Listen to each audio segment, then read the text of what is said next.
ফের কান কালো এসআইআর আতঙ্ক, ভিটে মাঠে ছাড়া হওয়ার ভয়ে গলায় ফাঁসতে আত্মহত্যা যুবক। মুর্শিদাবাদের কান্দি থানার হিজল নতুন পাড়ার বাসিন্দা ইব্রাহিম শেখ কর্মসূত্রে সৌদি আরবে থাকেন। মঙ্গলবার এসআইআর হিয়ারিং এর জন্য তাকে ডাকা হয়েছিল। ইব্রাহিম দেশের বাইরে থাকায় তার স্ত্রী রুকসানা বিবি প্রয়োজনীয় নথি নিয়ে কান্দি ব্লকের এসআইআর হিয়ারিং ক্যাম্পে হাজিরা দিতে যান। তখনই খবর আসে কর্মস্থলে গলায় ফাঁসতে আত্মহত্যা করেছে ইব্রাহিম শেখ। স্বামীর তো সংবাদ পেয়ে কান্নায় ভেঙে পড়েন রুকসানা বিবি। পরিবার সূত্রে জানা যায়, বাড়িতে হিয়ারিং নোটিশ আসার পর থেকেই আতঙ্কে ভুগছিল ইব্রাহিম। সেই ভয় থেকেই এই চরম পদক্ষেপ। ইব্রাহিমের স্ত্রী রুকসানা বিবি জানান, 2002 সালে ভোটার তালিকার সঙ্গে ইব্রাহিমের বাবার নাম বর্তমান ভোটার তালিকায় মিসম্যাচ হওয়ার কারণে তাকে হিয়ারিং এ ডাকা হয়েছিল। এই নোটিশ পাওয়ার আতঙ্কেই আত্মহত্যা করেছে। শুধু বারে বারে এসছে তারপর পাঠাচ্ছিল মোবাইলে পাঠাচ্ছিলেন বাবার ডকুমেন্টস আছে বাপরে শেখ নাসির আর আমাদের সবে।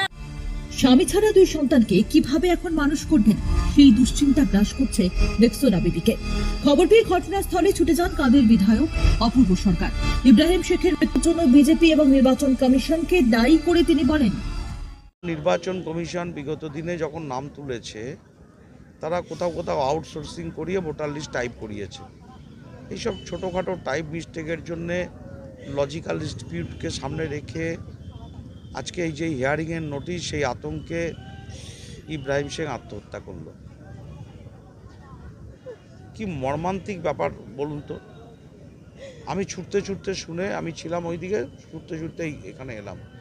এই আমার বোন রুকসানা বিবি, তার 10 বছরের একটি বাচ্চা, 6.5 বছরের বাচ্চা, একমাত্র উপার্জনকারী ব্যক্তি পরিবারের। এই বাচ্চা দুটোর ভবিষ্যৎ কি হলো, এর দায় কে নেবে? বিজেপি পার্টিকে দায় নিতে হবে, নির্বাচন কমিশনকে দায় নিতে হবে।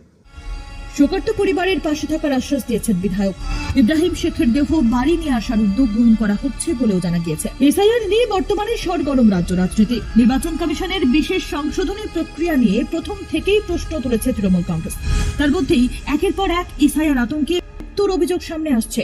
সেই তালিকাতে এবার যুক্ত হলো ইব্রাহিম শেখের নাম। আরো লেটেস্ট খবরের আপডেট পেতে ফলো করুন রাতদিন.in।